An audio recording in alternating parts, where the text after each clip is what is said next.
have created this thing. I mean, it's huge now. I don't know if you felt like it was going to be as big as it is now when you first started. No, definitely not. Take me back to that first day you started writing the book. Yeah, it was mostly just to entertain myself. I wish I could say I've always wanted to be a writer and this was my biggest dream come true, but honestly, I never thought I was even capable of writing, especially an entire series of books. Yeah. So it just started as me being a reader, and I felt like I was reading the same kind of story over and over again, and I wanted something that was different. So I just did it to entertain myself until someone else wrote something. And then once I wrote the first chapter, it was like a flood almost. Yeah. And then I just kept going. Just kept going. Yeah. And how do you feel like this love story is different from all the rest that you've read in the past? I feel like in some ways every love story is the same. Even my favorite ones where you can find things that are kind of, it's like an action movie. There's only, you can interpret it your own way, but there's still things that are the same. But I feel like with After specifically, I didn't shy away from the conflict. And I feel like sometimes in romance, I'm missing that conflict. I don't like this idea of they meet and then they fall in love and they have one problem, it gets fixed, and everything's fine, because that's not real life. And as much as I love the escapism in romance novels that have that, I just feel like there could be a little more that have more realistic like elements, that people make mistakes and go in cycles. Like with After, it's more of a cycle. They do the same thing and people will say, well, they won't stop doing the same thing. And I'm like, hello, have you ever been in a relationship like this? Because you keep doing the same thing until you either fix it or break up. Yeah. There comes a time at some point. It takes people longer. Yes. Than some. So you didn't shy away from conflict. You also didn't shy away from making sure that we saw consent and safe sex. The condom part was one of my favorite parts. Thank you. Yeah.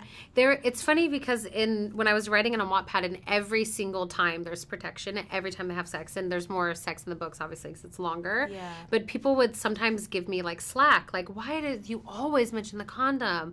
Or, like, Tessa having a period. Oh, she's on her period. I'm like, you're probably on your period. What do you mean? We can't write about people on their period or people using condoms? It's funny. We were talking about this morning how I didn't realize that I had never seen a condom in a romance before.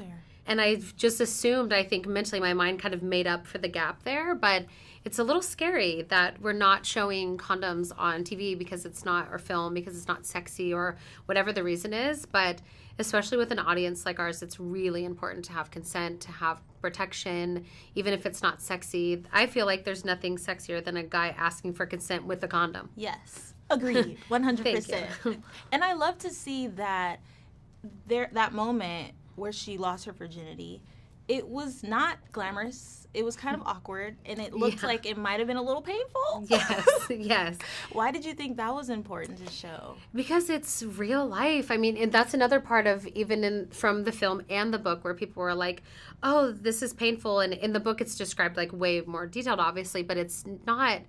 nobody is having sex the first time and feeling this amazing thing. It's like, it's painful. It's like scientifically painful. Yes. So it's just something that, it's weird that we have to glamorize the first time we have sex. It's a strange thing where it has to be, usually even in romance films and books, they're like, it's told from the female perspective, but it's not. Yeah. It's kind of like wish fulfillment for the male because he's having the best time ever and having the girl have an orgasm. It's like, no, that's not what it is. And it's more about the bond between Tessa and Hardin and the trust and the vulnerability there that we really tried to make that apparent and have her like wincing and things that are realistic. Yes. Otherwise, it's like, one, it could be confusing, and two, it's just not real. Yeah, it's fantasy. Yes.